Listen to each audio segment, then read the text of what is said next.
In time news TV के नाज़रीन को बड़ी खबर दे रहे हैं। मेजर जनरल बाबर इफ्तिखार को मेजर जनरल आसिफ गफूर की जगह पाक फौज का नया तर्जुमान मुकर्रर कर दिया गया है।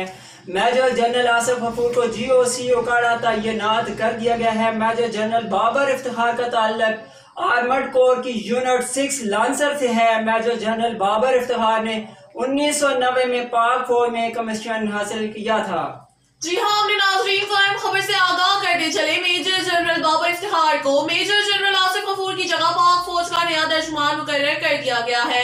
मेजर जनरल आसिफ गफूर को GOC उकाड़ा तैनात कर दिया गया है। मेजर जनरल बाबर इफ्तिखार का ताल्लुक आर्मर्ड कोर की यूनिट 6 लांसर से है।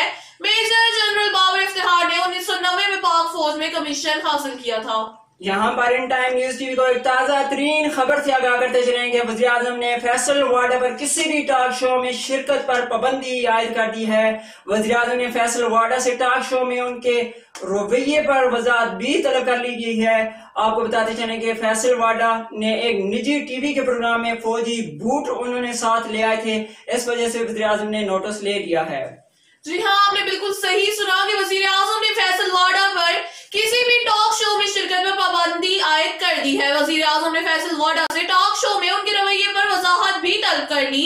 आपको बताते ही चले कि फैसल वाडा निजी TV के प्रोग्राम में फौजी बूट लेकर आ गए थे।